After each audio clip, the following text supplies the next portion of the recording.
हमरा उधर गई तो देखा दौलत के चलाओ हमको भैया आए कहा अंदर आओ। पहले तू खाओ, अब आओ अंदर। हम देखा आज की हर प्रोग्राम होने वाला बा। हाँ। हम काम धंधा छोड़ के सब चला आवा 3 जगह राउंड मारा। हमके आज भैया आए वाला है ना, छोड़ा हमने भैया से मिलेंगे जब चले के चाहे कांग्रेस साले का कहाँ के रहने वाले? रुकिए, तुम जाओ गाड़ी चला के आओ।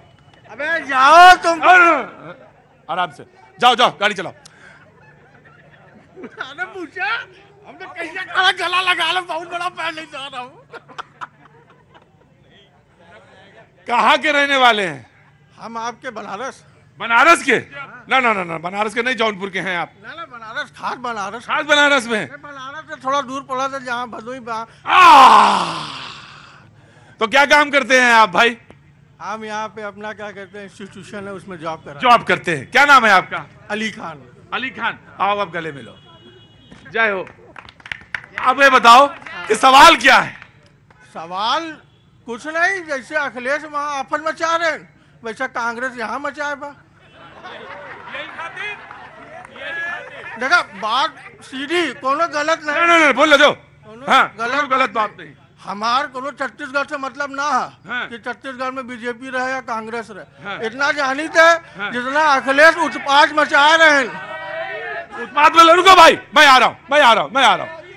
उत्पात मतलब? बेमर्जी के माफियागिरी उनके अंडर में देख रहा दुनिया। अरे ना। तो फिर तो ये कांग्रेस कैसे किए?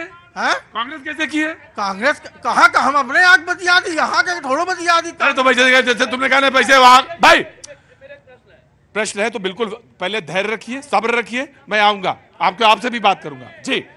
पहले कहे जैसे अखिलेश और यहाँ कांग्रेस, तो कैसे एक साथ जोड़ दिया? अरे आप देख लीजिए उठा के। अच्छा तो नाम क्या है आपका? अली खान। अली खान। अली खान साहब का सवाल था। हाँ आप बोलो, क्या नाम है आपका? एक मिनट। मेरा नाम सौरभ सोनकर है और ये भैया ने कहा हम उनका आदर करते हैं, पर उन्होंने पूरे छत्तीसगढ़ को हमारे वासियों का अपमान क्या बोलता, हमारे मतलब नहीं है। तो यहाँ पे रहते क्यों है? भाई काम है, काम के लिए आए हैं। तो भैया वो तो उन्होंने कहा ना। क्या नाम है आपका? सौरभ सोनकर। सौरभ सोनकर जी, रुको। सौरभ सोनकर जी, छत्तीसगढ़ से मतलब का ये था, बहुत ज्यादा मतलब नहीं, मैं बताता हूं उसका मतलब ये था कि आपकी राजनीति से हमें कोई मतलब नहीं है। मैं यहाँ काम धंधा करता हूं, अलबत्ता मैं राजनीति का जब तुलनात्मक अध्ययन कर रहा हूं या कंपैरिजन कर रहा हूं तो मैंने एक कंपेयर करके दिया। परेशान बताओ, छत्तीसगढ़ की महतारी हमारी भी है और उनकी भी है, चिंता ना करो जी। जनाब मिथिलेश जी बहुत देर से कोना पकड़े हुए खड़े हुए हैं, बताइए जरा मूल्यांकन करिए, क्या लगता है आपको, क्या लगता है कि इस बार क्या चुनाव में होने वाला है 90 सीटों में? देखिए मुझे पहली बार ऐसा लग रहा है कि चुनाव काफ़ी दबा हुआ है और मौलिक मुद्दे जिसके लिए जनता 5 साल इंतज़ार करती है कि वो परिवर्तन लाएगी या उन मुद्दों को फिर से उठाएगी और विपक्ष भी उन पर आक्रामक होगा, वो कहीं पीछे छूटते दिख रहे हैं और सरकार जो है भ्रष्टाचार के विषय पर घिरती नज़र आ रही है। तो मेरा मानना ये है कि सरकार और छत्तीसगढ़ की राजनीतिक संस्कृति में कभी ऐसा रहा नहीं है। यहाँ विद्याचरण शुक्ला रहे हैं, श्यामाचरण शुक्ला, मोतीलाल वोरा, रमन सिंह 15 साल रहे हैं, पर कभी इस तरीके से ईडी, आईटी और इस तरीके से कभी यहाँ पर छत्तीसगढ़ में ऐसा दिखाई नहीं दिया था। कुछ लोग बाहर पकड़े गए हैं, कुछ झारखंड में पकड़े गए हैं, कुछ बंगाल में पकड़े जा रहे हैं। ये काफ़ी चिंतनीय और हम छत्तीसगढ़ियों के लिए शर्म की बात है।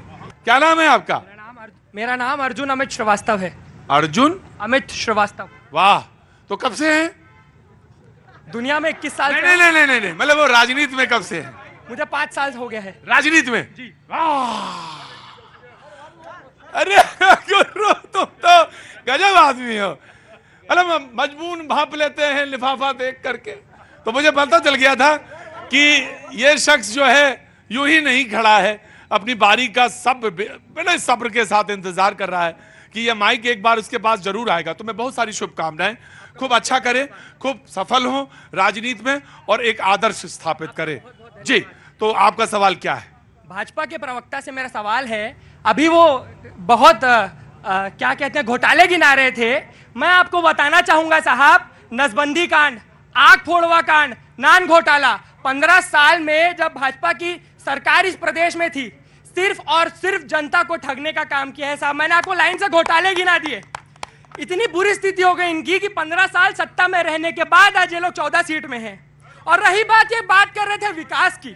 मैं युवा हूं, एक छात्र भी हूं और एक युवा हूं। उम्र कितनी? मेरी 21 वर्ष उम्र है साहब। और 5 साल पहले से राजनीति शुरू। मैं आपको अपना परिचय देना चाहूंगा। अच्छा। मैं युवा कांग्रेस का देश का सबसे कम उम्र का प्रवक्ता हूं। क्या बात है। हमारे नेता, हालांकि मैं अपना इंट्रोडक्शन दे रहा हूं इसलिए मैं आपको बता रहा हूं, हमारे नेता राहुल गांधी जी ने एक यूथ कांग्रेस का टैलेंट हंट करवाया, जिसके जरिए मैंने 3 लेवल क्रॉस करके देश से बहुत सारे युवा राजनीति में आ गया है और मुझे यूथ कांग्रेस के प्रदेश प्रवक्ता जैसा पद मिला। भाई इनके लिए ताली बजाओ सारे लोग, कोई भी हो, सब लोग ताली बजाओ। बहुत बहुत शुभकामनाएं। आदर्श स्थापित करें, आदर्श पद पे चले, लेकिन इतना आसान नहीं है ये। खाला का घर नहीं है ये, क्यों सोचो खाला का घर है। शीश उतारे हाथ दे वो आवे घर में, तो ध्यान रखना, ये बहुत आसान काम नहीं है जो तुमने खोपड़ी हिला दी, बहुत मुश्किल काम है। जी, एक ऑटो वाला हूँ। ऑटो वाले, पहले तो मैं आपका बहुत स्वागत करता हूँ और सारे लोग। प्रोग्राम देखते हुए मैं रुक गया था यहाँ पे। बहुत अच्छा किया। तो कितने सालों से ऑटो चला रहे हैं? मैं को 20 साल हो गया सर। 20 साल। अंदर आइए। ये शो जो है आप ही जैसे लोगों के लिए है और बहुत बहुत स्वागत है। घर में कौन कौन है आपके? पिताजी तो और मम्मी तो खत्म हो गए, बीबी और बच्चे और हम हैं। बच्चे पढ़ रहे हैं? बच्चे आदर्श विद्यालय में पढ़ते हैं। आदर्श विद्यालय में बच्चे पढ़ रहे हैं। ये जानना बहुत जरूरी है। लोग पूछते होंगे कि ये सवाल ये क्यों पूछते हैं। ये सवाल इसलिए पूछते हैं कि जब तक आपके परिवार की स्थिति, और ये शो भी कुछ इसी का ताना बाना भी ऐसा ही है। ये सिर्फ इसलिए नहीं है कि कोई राजनीतिक शो नहीं है जो पॉलिटिकल चुनाव, जब कभी भी चुनाव हो तो यहाँ पे आ जाए ना, इस तरह का शो नहीं है। कौन सा सवाल है आपका? जी चाहता हूँ। हाँ जी। कि मैं ऑटो वाला हूँ, सुबह 6 बजे उठता हूँ और रात को 9 बजे घर जाता हूँ।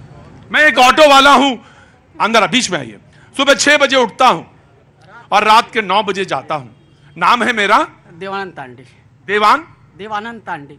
देवानंद तांडे, जिन्होंने अभी राजनीति 5 साल पहले शुरू की है। 21 साल की उम्र है, वो ध्यान देंगे। जी, 53 साल हो गया मेरे को। 53 साल की उम्र है। सवाल पूछिए। मैं ये पूछना चाहता हूँ कि ये फ्री की राजनीति क्यों करते हैं? क्यों, आपको फ्री की चीजें अच्छी नहीं लगती? नहीं लगते सर। मैं मेहनत करता हूँ, अपने परिवार को पाल रहा हूँ, तो फ्री की राजनीति क्या जरूरत? आप तो ऑटो चलाते हैं, आपको फ्री में मिलना क्या दिक्कत है? नहीं, मैं अपने दम पे कर रहा हूँ सर। इससे क्या राष्ट्र कमजोर हो जाता है सर? तो आप, एक ऑटो चलाने वाला राष्ट्र की क्यों फिक्र कर रहा है? सोचना पड़ता है, हमारी आने वाली पीढ़ी के लिए सोचना पड़ता है सर। हमने जैसे भी कर दिए, हमारा काम को कर दिए सर। मन करता है कि निकाल के सीना हाथ में रख दूं और तुम्हारे पैर पकड़ लूं। कहता है कि राष्ट्र, मैंने पूछा तुम क्यों राष्ट्र की चिंता करते हो, तो बोले मेरी आने वाली पीढ़ियों के बारे में कैसे न सोचे। ऑटो चलाता है सिर्फ, किसी गद्दी पे बैठा हुआ कोई आदमी नहीं है। ये ध्यान से, कोई गद्दी, बड़ी गद्दी पे बैठा हुआ व्यक्ति नहीं है। 20 साल से ऑटो चला रहा है बाबूजी, और कहता है कि राष्ट्र के बारे में मेरी सोच है। आप राष्ट्र के बारे में सोचते हैं? सर, आने वाली पीढ़ी के बारे में सोचना पड़ेगा सर। क्या नाम बताया? देवानंद तांडे। देवानंद तांडे के लिए प्लीज सारे लोग क्लैप करिए। देवानंद जी, मैं आपको प्रणाम करता हूं। आपका प्रोग्राम देख के मैं इधर रुका हूं। प्रोग्राम तो बहुत छोटा है। हमेशा ना एक चीज बताओ, प्रोग्राम से कहीं बहुत ऊपर है देवानंद जी आपका विचार, जो राष्ट्र को बनाता है, राष्ट्र को पिरोता है। देश के लिए तो जीना चाहिए सर। देश नहीं रहेगा तो हम कहाँ रहेंगे सर? देवानंद जी, आप तुम गले मिल जाओ, तुम्हारे लिए मन करता है। देश रहेगा तो हम रहेंगे। ये बात, ये सवाल देवानंद जी छोड़ते हैं रायपुर में। एक वक्त छोटे से ब्रेक